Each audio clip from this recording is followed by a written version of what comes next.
Well, I'm going to be, what is it? It's going to be my 4th year in New York in August.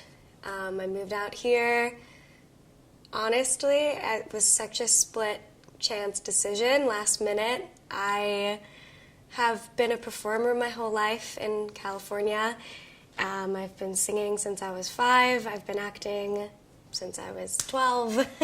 And I knew I had to do something with that my entire life, but I didn't necessarily want to go to school. And I thought school was bullshit for probably the last 5 years before I came here.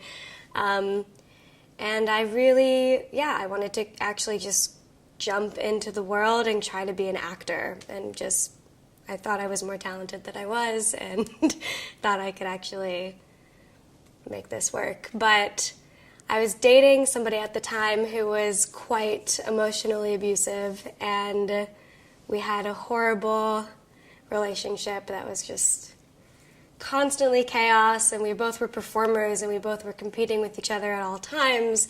And he dumped me when I was 18 on Christmas Eve, and as a big fuck you, I decided to move to New York and go to college, and I've been here ever since. And yeah, it was the best decision I could have made. It was the best dumping breakup that could have ever happened to me. So, didn't feel good at the time, but it feels really good now. And yeah, now I'm here, and I want to be a writer. I don't want to be an actor. And that's really terrifying for me. But I want to write my own voice, and I want to make roles for women that I've always wanted to play but never been able to play. And that was kind of my drive to do playwriting and screenwriting. And I hope I could do it here as long as I can before I go crazy in New York, because I feel like that might happen eventually. If I could live up in Northern California and do this for a living, I would, but I'm going to make it work here as long as I can. And yeah, and also singing. I still want to keep singing the rest of my life. That is the most important thing. That makes me happy. All right.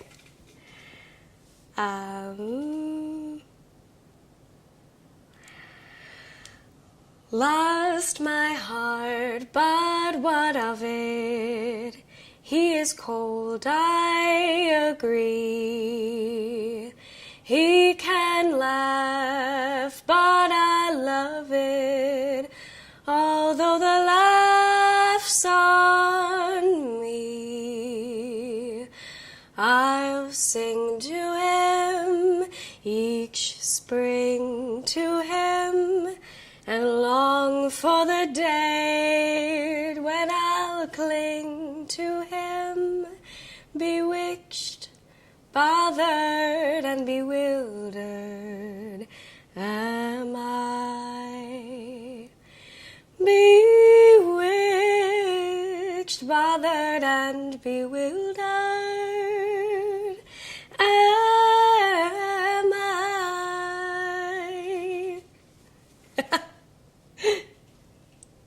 Showbiz.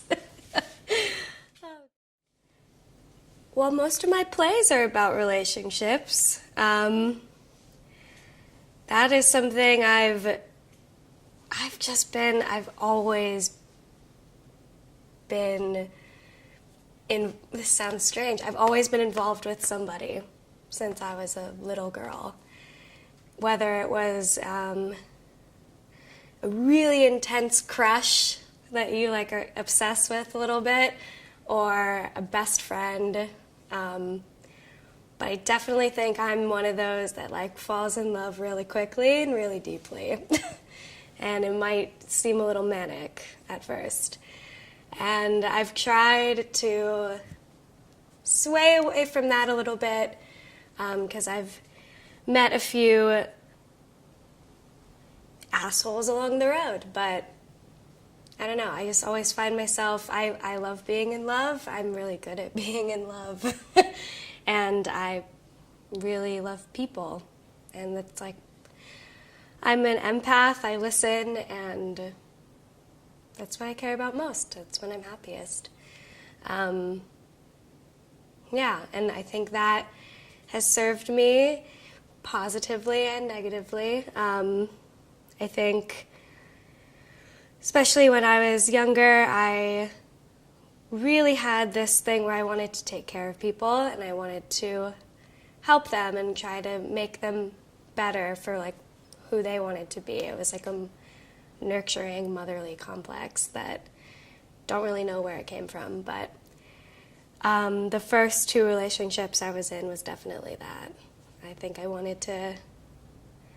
saw two very different people suffering in a weird way, and I was like very attracted to that, and that scared me afterwards. And I tried to kind of consciously, like after those relationships ended in their own different ways, I tried to find somebody that was also a little more balanced and could take care of themselves, because I think that's important.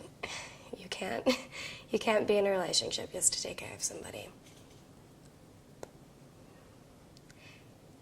Yeah.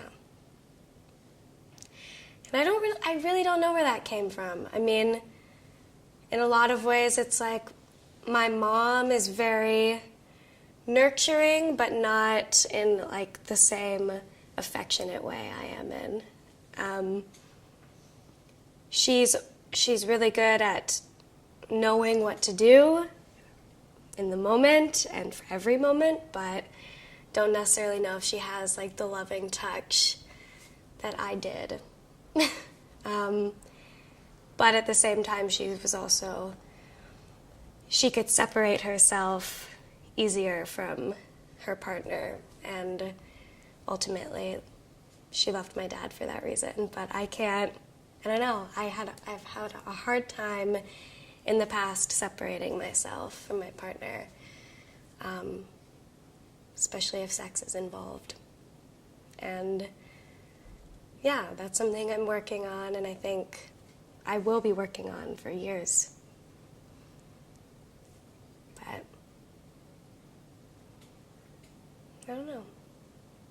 It's good to not want to take care of people. It's good to just take care of yourself. And hopefully you will then attract the right people and not people who need you for the sole sake of for you to take care of them. But no. I do think monogamy is possible. I think at times it's possible. I think you will go through stages in your life where it's possible, and I think that's dependent on who your partner is too. And it's like, I was actually explaining this too. I was talking to a friend about this the other day, I feel like when you're in a relationship, a lot of people have this theory that one person, even if it's a tiny, tiny bit on the spectrum, is more attracted to the other or more invested in the other or enamored of the other, whereas the other partner falls a little bit underneath the spectrum. And for a long time, I really denied that, and I was like a romantic that was like, that's fucked up, it's equal, you can be equal.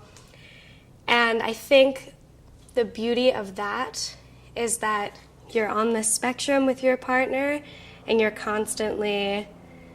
it's constantly moving. Like, one person's here, maybe the other person's there one day, and then it will switch. But those moments when you're actually right there in the equilibrium, the center, is the best times you have. And that's when you like really connect strongly. And that's when I think monogamy is possible.